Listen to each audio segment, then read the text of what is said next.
एक बादशाह सलामत अपने दरबार में ना एक थैली में उन्होंने कुछ हीरे रखे हुए थे। तो वो हीरे उन्होंने, अच्छा उन हीरों के साथ कुछ नकली हीरे भी थे। तो उन्होंने पैकेट एक पकड़ाया अपने सब लोगों को कि जी ये लें और इसमें से ना निकाल के दिखाएं मुझे कि असली कौन से हैं और नकली कौन से हैं।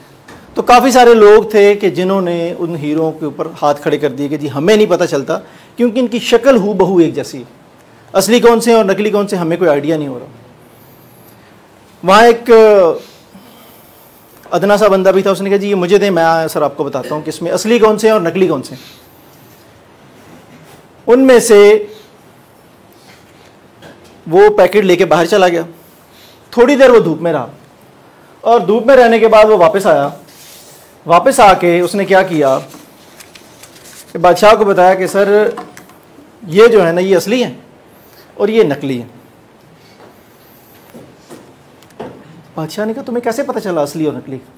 उसने कहा मैं ये लेके गया था धूप में, मैंने धूप में इनको रखा तो जो गर्म हो गए वो नकली थे, जो ठंडे रहे वो असली थे। होता क्या है कि आप सारे हीरे हैं लेकिन जब आप इंटरव्यू रूम में जाते हैं ना तो आप गर्म हो जाते हैं। तो आज हमने वो तरीका सीखना है, हमने वो प्रैक्टिस करनी है कि हम इंटरव्यू रूम में जाके गर्म ना हो, हम वहां पे भी असली के असली हीरे रहें और ठंडे के ठंडे रहें। बस इसके अलावा और कोई कहानी आज की नहीं है। हमारा ये जिसको हम इंटरव्यू कहते हैं क्या है? इंटरव्यू, यानी आपने इंटर होना है और अपना व्यू देना है। आज हम सारी गलतफहमियां खत्म करेंगे अपनी कि इंटरव्यू क्या होता है, इंटर होना है और अपना व्यू देना है। अच्छा, इसके बाद इसके फर्दर दो सेक्शन बनते हैं। एक है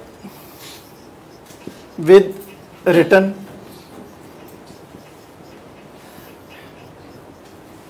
और दूसरा है विदाउट रिटन। यानी आपका जो भी इंटरव्यू होता है या उस इंटरव्यू से पहले आपने एक रिटन एग्जाम दिया होगा या नहीं दिया होगा, ऐसा ही है। जहां विदाउट रिटन जाते हैं वहां आप अपना सीवी या रेज्यूमे लेके जाते हैं और जहां आपने रिटन दिया होता है वहां पे वो आपकी जो मार्कशीट है या वो जो आपका स्कोर है उसकी बेस पे आके क्या होता है कि आपको एंटरटेन किया जाता है। जो with written exam with written interviews होते हैं ये ऑलमोस्ट स्ट्रक्चरल होते हैं, इनका बाकायदा एक स्ट्रक्चर डिजाइन हुआ होता है पहले से। ये जो होंगे ना ये स्ट्रक्चर्ड इंटरव्यू होगा। यार मेरी अंग्रेजी कुछ अच्छी नहीं है, अगर स्पेलिंग गलत हुए तो स्ट्रक्चर्ड, ठीक है। और विदाउट रिटन जो एग्जाम जो इंटरव्यू है उसमें मुमकिन है ये बात कि वो विदाउट स्ट्रक्चर भी हो सकता है, वो विद स्ट्रक्चर भी हो सकता है। लेकिन जो रिटन के बाद का इंटरव्यू है वो क्या होगा? स्ट्रक्चर्ड होगा। उसमें पहले से तय किया होगा कि हमने कुछ ना कुछ इसमें से निकालना है, उसका एक बेंचमार्क बना होगा, कोई शीट बनी होगी, कुछ नंबर लगाए जाएंगे, तो कोई ना कोई चीज़ ऐसी होगी, ठीक है। हमारी जो आज की कोशिश है ना, जो ये 2 घंटे आपने मेरे साथ गुजारने हैं, शौक से गुजारे या मजबूरी से, तो मेरी एक एफर्ट जो है ना ये 3 मेन चीज़ें हैं। मैं ये चाहूँगा कि आपके जो है एक रेड, ग्रीन और ब्लू में तीनों चीज़ें समझ आ रही होंगी आपको कि आपका जो नर्वस सिस्टम है, वो जो आपके हीरे हैं, वो जो आप गर्म हो जाते हैं, एक तो आप वो गर्म ना हो हॉल के अंदर। सेकेंडली मैं ये चाहूँगा कि आपका कॉन्फिडेंस बिल्ड हो जाए। कॉन्फिडेंस बिल्ड होगा जब आपकी गलतफहमियाँ दूर हो जाएंगी इंटरव्यू के हवाले से। और नंबर 3 पे हम चाहेंगे कि आपका जो इंटरव्यू का सक्सेस रेट है वो ज़रा इम्प्रूव हो जाए, बेहतर हो जाए। अब होता क्या है कि नॉर्मली सारे लोग एक ही तरह के होते हैं, चंद एक लोग होते हैं जो फ़र्क डालते हैं। अब होता क्या है, जो आपका इंटरव्यूअर है आपके ख्याल में वो क्या कुछ ढूंढ रहा होगा आप में से। हम ये समझते हैं कि जो इंटरव्यूअर है वो जिन चीज़ों पे फोकस्ड होता है या जो चीज़ें वो ढूंढ रहा होता है वो बुनियादी तौर पे हम उनको 4 हिस्से कर लेते हैं। हम कहते हैं नॉलेज, स्किल, एबिलिटी और एटीट्यूड। नॉलेज आपका सीधी सीधी डिग्री है, रिटन है। स्किल वो है इन डिग्रियों की बुनियाद पे जो आपने काम सीख लिया, ये उसका अगली स्टेज आ गई, ठीक है। जो एबिलिटी है ये फिजिकल और मेंटल दोनों कैपेसिटी को मिला के बनती है। और एटीट्यूड आपका रवैया है, इसको हम केएसए भी कहा जाता है नॉर्मली, कि केस एक जिसमें पाकिस्तान के अंदर तो हम एबिलिटी एटीट्यूड कोई भी लफ्ज़ डाल सकते हैं, लेकिन एक ओवरऑल अगर आप देखें तो इंटरव्यूअर जो है वो उसका जो मेन थीम होगा वो इन 4 चीज़ों के दाएं बाएं होगा, इसके अलावा नहीं होगा।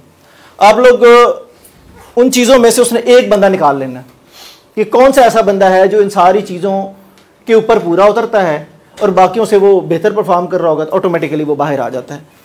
विल स्मिथ की मूवी है द परसूट ऑफ हैप्पीनेस। इसको जब मैं देख रहा था तो इस मूवी में इस इंटरव्यू से पहले तक he was well suited all the time in all the scenes and he was searching for the job, but unfortunately उसको कुछ जॉब नहीं मिली। एंड देन वो उसने पार्किंग का टिकट का एक इशू था जिसकी बेस पे उसको पुलिस पकड़ के लेके गई, और जब पुलिस ने उससे पकड़ा उस वक्त तो अपने घर में चूना कर रहा था, और जिस बंदे से इसने हैंडशेक करते हुए उसको अब दबाया भी था तो उसने बेसिकली उसको रेफ़र किया था। उस रेफरेंस बेस के ऊपर ये इंटरव्यू देने के लिए उसने आना था, लेकिन जेल से इसने 10 बजे छूटना था, 10:30 9 का इसका टाइम था, तो ये जो ही जेल से निकला भागम भाग यहाँ आ गया इंटरव्यू के लिए। और अब आप बताइएगा कि आपने क्या देखा, क्या समझा इस इंटरव्यू के हवाले से। ये जो परिंदा नहीं बैठा होता किसी दरख्त पे, और अगर दरख्त की वो शाख टूट रही हो, गिर रही हो, तो वो डिपेंडेंट उस शाख पे नहीं होता, अपने विंग्स पे होता है। समझ आती है बात? कॉन्फिडेंस किस पे होता है? अपने विंग्स पे होता है कि अगर ये गिर भी गया तो मैं फिर भी हूं। एक लास्ट में उनका एक क्वेश्चन आंसर हुआ, उसने कहा जी अगर एक तुम्हारी तरह का लड़का हमारे पास आ जाए जिसने शर्ट भी ना पहनी हो और हम उसे सेलेक्ट कर लें तो क्यों करेंगे? उसने कहा क्योंकि उसने पैंट बहुत अच्छी पहनी होगी। This is what should be in the interview. अब ये देख लें कि एक ऐसा इंटरव्यू, बाद में इस इंटरव्यू में उसकी सिलेक्शन हो जाती है। एनीहो, कुछ चीज़ें ऐसी होती हैं, हम उसको कहते हैं जो पहले 7 सेकंड्स हैं। कौन से? पहले 7 सेकंड्स, वो गोल्डन टाइम। क्या है? उस गोल्डन टाइम में आपने अजनबी लोगों के साथ अपना तारुफ, कनेक्शन, लिंक बांधना होता है, बनाना होता है। वो बहुत इंपॉर्टेंट है, हम उसको गोल्डन सेकंड्स कहते हैं। क्या कहते हैं?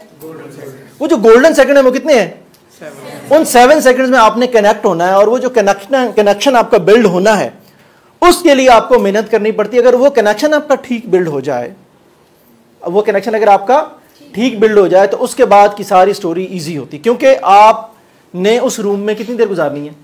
3 minute, 5 minute, 7 minute, hardly 10 minute, यही होता है। तो इसका मतलब ये हुआ कि या तो कुछ एक स्किल सेट है पूरे का पूरा, वो आपको अप्लाई करना है, या आपको एक्टिंग अच्छी आती हो। मतलब कोई ना कोई चीज़ होनी चाहिए आपके अंदर, या आपको एक्टिंग अच्छी आती है। अगर आपको एक्टिंग नहीं आती तो फिर कुछ स्किल सेट होना चाहिए। लेकिन सिचुएशन कैसी है उसको भी आप देख रहे हैं। फिर उसके बाद आप अपने इंप्रेशन भी करते, तो अपने इंप्रेशन को कायम कैसे करना है उसके लिए है वी हैव अनदर वीडियो। ये वो चीज़ें थी जो उस हीरे को गर्म करती हैं। ये वो 12 चीज़ें थी जो हीरे को गर्म करती हैं। और अब जो हीरे को समझने की ज़रूरत है वो ये है कि आपकी जितनी भी कम्युनिकेशन है बेसिकली वो 3 हिस्सों में तकसीम होती है। और उसका अगर हम पहला हिस्सा कहें कि वो नॉन वर्बल है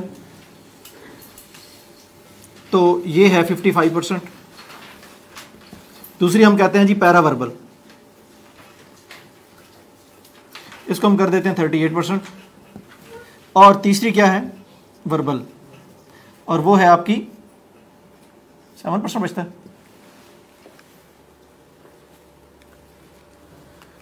आपकी ओवरऑल ये 100 बन गया। आपकी कम्युनिकेशन, आपका राब्ता, आपकी बातचीत, आपका मैसेज जो किसी तक पहुंच रहा है उसमें आपके अल्फाज का किरदार सिर्फ और सिर्फ 7% है। कितना? यानी आपके अल्फाज जो असर कर रहे हैं वो कितना कर रहे हैं? और हम सबसे ज़्यादा फोकस इसी 7% पे है। जो आपका नॉन वर्बल है वो 55% है, और वो totally dependent upon your appearance, your gesture, कि आप किसी को कोई इशारा देते हैं। फॉर एग्जांपल, मैं एक छोटी सी बात करता हूँ कि आप में से कोई एक वॉलंटियर मिल सकता है हमें? सर जी, एक बंदा इधर मुँह कर लें, और वो गूंगा बहरा है और उसने किसी से किताब मांगनी है, तो वो कैसे मांगेगा?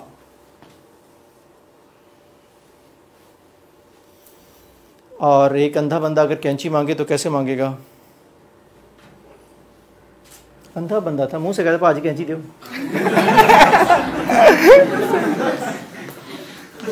Getting my point? हम किसी न किसी ट्रॉमा जाते हैं और बड़ी जल्दी आ जाते हैं, वो हीरा गर्म हो जाता है। हमने हीरे को गर्म होने से बचाना है। तो अंधे ने जब कैंची मांगनी है तो कहे भाई मुझे कैंची दो, ऐसे करने की जरूरत नहीं है। This is what happened in the room when you are going for the interview, कि कोई एक ऐसी चीज होती है उसका इतना असर ले लेते हैं कि बाकी सारे सवाल उसी असर पे चले जाते हैं। तो जो हमारा नॉन वर्बल है दैट इज अपीयरेंस, ये आपको कनेक्ट करता है किसी के साथ। इस कनेक्ट करने में क्या क्या चीजें इस्तेमाल होती हैं हम इस पर बात करेंगे। उसके बाद आपका पैरावर्बल, ये आपकी लाइक मैं यहां से बोल रहा हूं तो वहां तक आवाज जा रही है, ठीक है। जस्ट मेरी जो टोन है, मेरी जो वॉल्यूम है, मेरी जो आवाज़ है वो किस तरह से है, इसको आसान करके समझ लें। यानी जहाँ जितने लोग बैठे हुए हैं, अगर मैं यहाँ से यूँ करके आवाज़ें लगाना शुरू कर दूँ तो क्या वो मुनासिब रहेगा? अगर मेरी नॉर्मल आवाज़ पहुँच रही है, मुझे माइक की भी शायद यहाँ पे ज़रूरत नहीं है क्योंकि लास्ट वन मुझे सुन रहा है, तो मैं माइक भी तब इस्तेमाल करूँगा जब लास्ट वन मुझे नहीं सुन रहा होगा। तो हमने अपने वॉल्यूम को क्या रखना है, ये वॉल्यूम जो है हमारा सिर्फ और सिर्फ अब किसी को समटाइम हम किसी को आंखें निकालते हैं और थोड़ा सा दबका लगाते हैं, देखा होगा आपने, तो वो क्या होता है, वो जो दबका लगता है ना वो बेसिकली 38% में से निकल लगता है। वो जो आंखें हम निकल करते हैं वो बेसिकली 55 में से आता है। और जो कहते हैं यार कैंची दे दे भाई,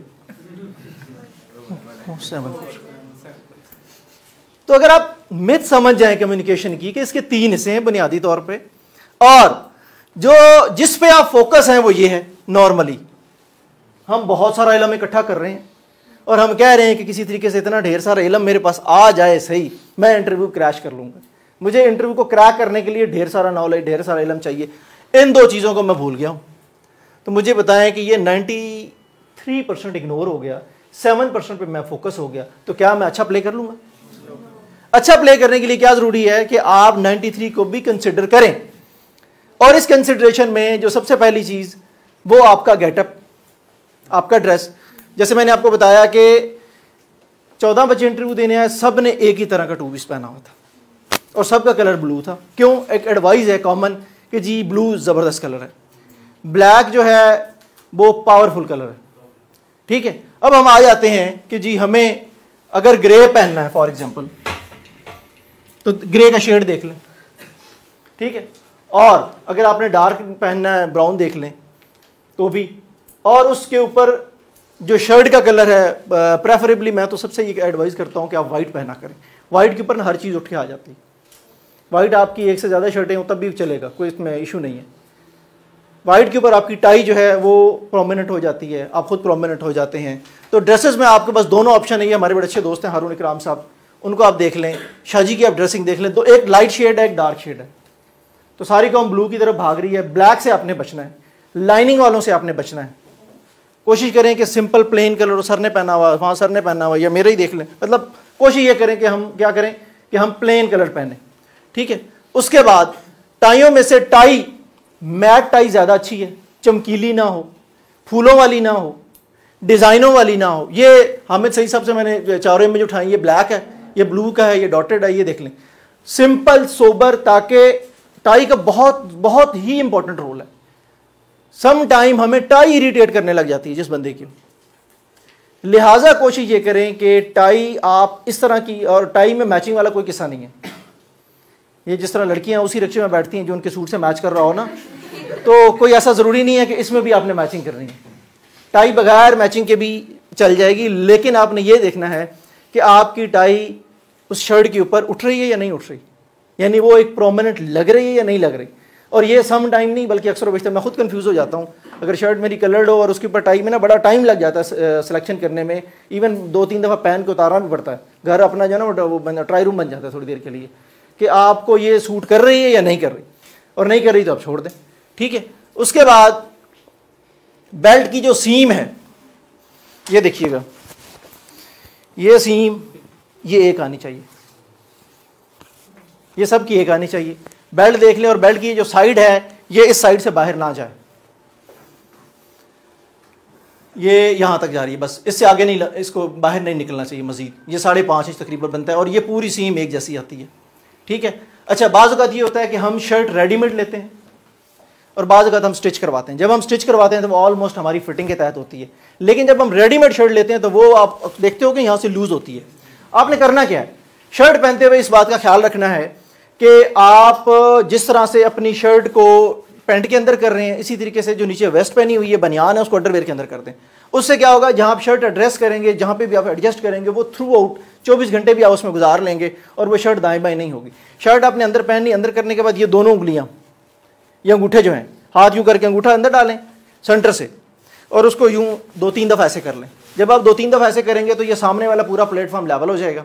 जिन लोगों के पास शर्टें रेडीमेड हैं और वो लूज़ हैं, उनका क्या काम है कि वो पीछे से भी हाथ ये दोबारा पीछे से डाल के उसको लेकर आएँ और आपकी ये जो ये साइड बनती है, सर आइएगा एक मिनट, बल्कि नहीं, जिसने शर्ट पहनी हुई आप हो, जैसे ये भाई हैं, इन्होंने यहाँ से तो ये करके यहाँ तक ले आए, ये सामने से लेवल हो गया। अब इसकी जो बैक साइड है उस पर क्या करना है इन्होंने कि अपने हाथ पीछे लेके आना, ये नहीं, इसको फ्री करें, तो ये इधर से ये लेके आना यहाँ तक, और ये जो गैप है ना, ये वाला, ये पॉकेट का जो गैप है, इसके ऊपर इस शर्ट की सलवटें इकट्ठी कर देनी। जो आपने अपनी शर्ट की सलवटें इकट्ठी करनी है, वो जो आपकी बैक पॉकेट आती है, हिप पॉकेट, उसके ऊपर आपने इस जगह पे आके आपकी वो सलवटें इकट्ठी हो जानी चाहिए। यानी ये सेंटर भी इसका फ्री होना चाहिए और फ्रंट भी जो आपका फ्री होना चाहिए, और उसके बाद ये सीम सीधी आनी चाहिए। ये जो बेल्ट है ये इससे आगे नहीं जाना चाहिए, ये ठीक बेल्ट है, इतना ही होना चाहिए। और इससे अगली स्टेज ये है कि जो आपके बेल्ट का कलर है वो आपके शूज का कलर से मैच करना चाहिए। आपका बेल्ट और आपके शूज का कलर एक होना चाहिए। आपकी जो सॉक्स हैं वो और आपकी पैंट का कलर एक होना चाहिए। आपकी सॉक्स और आपकी पैंट एक कलर की होंगी, आपका बेल्ट और आपके बूट एक कलर के होंगे, ठीक है। अगर आपने ये ब्राउन पहना है तो शूज भी ब्राउन पहने। और जो ट्राउजर है आपका, सॉक्स इतनी महंगी नहीं है, सस्ती हैं, मतलब आप कहीं आते जाते वैसे जिस तरह लड़कियां अपने स्टॉलर इकट्ठे करती रहती हैं या खामखा के हेयर पेन उन्होंने ढेर सारे इकट्ठे किए होते हैं ना, तो लड़कों ने तो खैर कुछ भी इकट्ठा नहीं किया होता सिवाय सिमों के।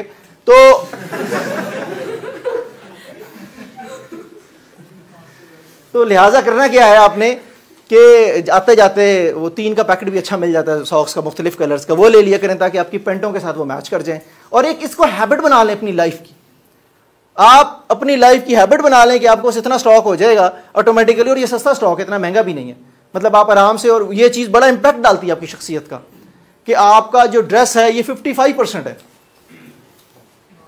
ये 55% है आपकी लाइफ का। रूटीन मैटर्स में भी, इंटरव्यू तो चलो है ही है, लेकिन उसके अलावा भी अगर आप थोड़ा सा लाइफ में चूजी होना शुरू हो जाएंगे तो आपकी चीज़ें बहुत अच्छी, बहुत खूबसूरत, और आपको रिस्पॉन्स बहुत अच्छा मिलना शुरू हो जाएगा।